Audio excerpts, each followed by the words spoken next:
우리가 옳다고 알고 있는 많은 것들이 있습니다. 기본적인 수학 원리라든가 물리학, 화학, 의학, 수많은 것들이 있지요. 우리는 이것들이 당연히 옳다고 믿고 질문하지 않습니다. 집을 짓든 다리를 지을 때 거기에 수학적인 엔지니어링의 원리를 적용합니다. 만일 우리의 원리가 틀리다면 그 집은 무너질 것입니다. 그 다리는 무너질 것입니다. 그러나 대체적으로 무너지지 않습니다. 또 제약회사가 새로운 약을 개발할 때 화학, 생물학의 원리를 적용합니다. 만약에 그 원리가 틀리다면 그 약은 사람을 죽일 수도 있습니다. 그러나 대체적으로 옳습니다.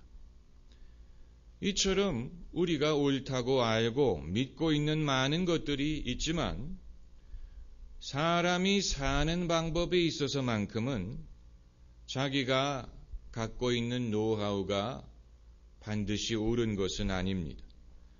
우리가 옳다고 생각을 했는데 그게 옳은 게 아니었다는 것을 발견할 때가 많습니다.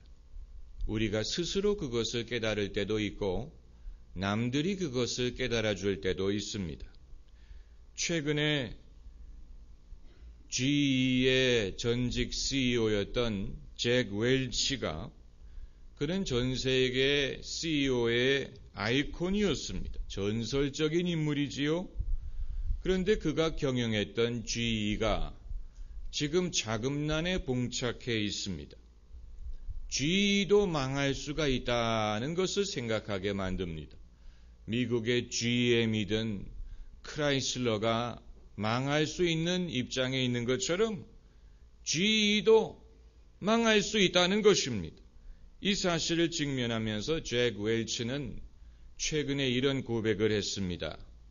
나는 오랫동안 경영인의 목적이 주주의 이익을 극대화시키는 것으로고 생각을 했다. 회사의 주가를 높여서 주주의 이익을 극대화시키려고 했는데 이제 와서 보니까 그게 잘못이라는 것을 깨달았다.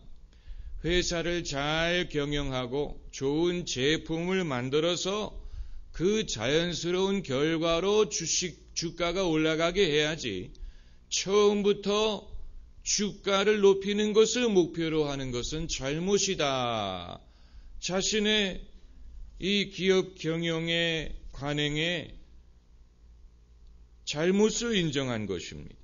무엇이 이 사람으로 하여금 자신의 잘못을 깨닫게 만들었습니까?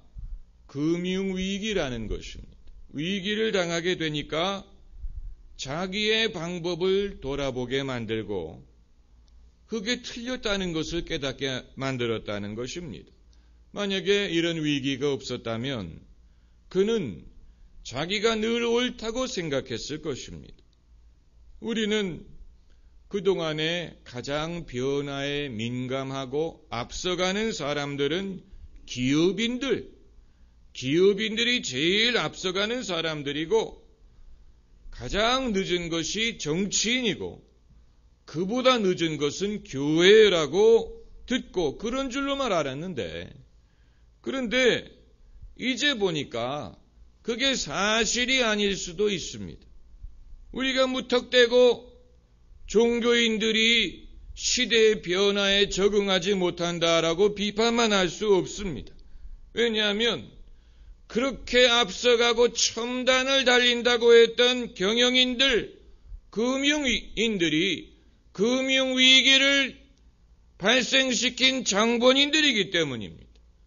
그 결과로 전 세계가 피해를 입고 있는 것이 아닙니까? 그러니까 아무리 첨단을 달리고 변화에 민감하다고 하더라도 그것이 옳고 그리고 첨단을 달려야지. 틀렸는데 첨단을 달리게 되면 그것이 사람들에게 끼칠 수 있는 피해가 또한 어마어마한 것입니다. 금융위기는 선진국이 일으켰지만 가장 큰 피해를 입는 것은 후진국들입니다.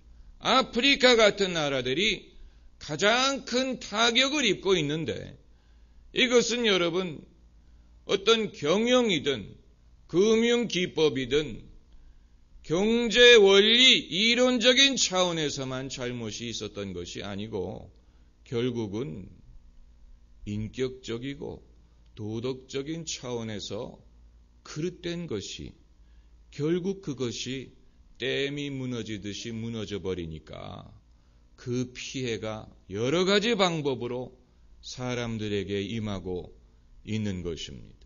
네덜란드가 땅이 바다보다 낮기 때문에 둑을 쌓아서 그 나라를 보호하지 않습니까? 우리가 알고 있는 네덜란드의 한 소년이 밤새 그 둑에 구멍 난 데다가 자기 손가락을 꽂고 그것을 지켰다 하는 것처럼, 이처럼 여러분 인간의 삶이든 소유든 그의 생명을 지켜주고 있는 기본적인 원리들이 있는데, 이것은 시대의 변화에 따라서 유행에 따라서 달라질 수 있는 그런 유행을 쫓아가는 것이 아니고, 이것은 오래전부터 사람들의 경험에 의해서 옳다고 검증이 되고 인정이 되고, 그리고 대대손손 내려오는 가치가 되는 것입니다. 이것이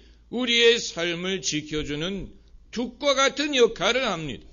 우리의 삶과 가정과 결혼과 나라와 우리의 신앙을 지켜주는 둑과 같은 역할을 하는데, 이제 와서 우리가 이전 방법은 지나갔다고 생각하고 우리가 똑똑하다고 생각하고 새로운 것을 발견했다고 생각해서 기본적인 원리를 무시하게 되면 작은 구멍이 점점 더 커져서 나중에는 그 둑이 무너져 내려버리면 그때는 누가 책임을 질 수 있겠습니까?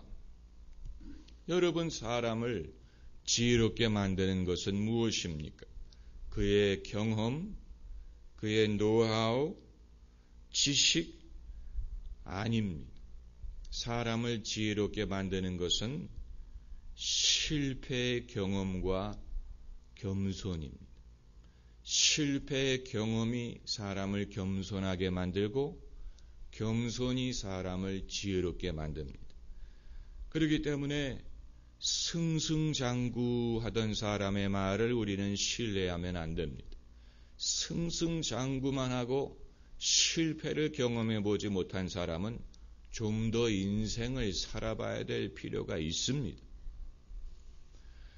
저는 오늘 본문에 예수님의 유명한 말씀, 사람이 물과 성령으로 거듭나지 아니하면 하나님 나라를 볼 수 없다. 하나님 나라에 들어갈 수 없다. 거듭남에 대해서 말씀하십니다.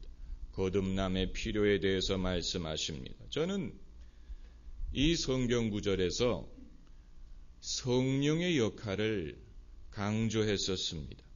사람이 자기 의지로 거듭날 수 있는 게 아니다.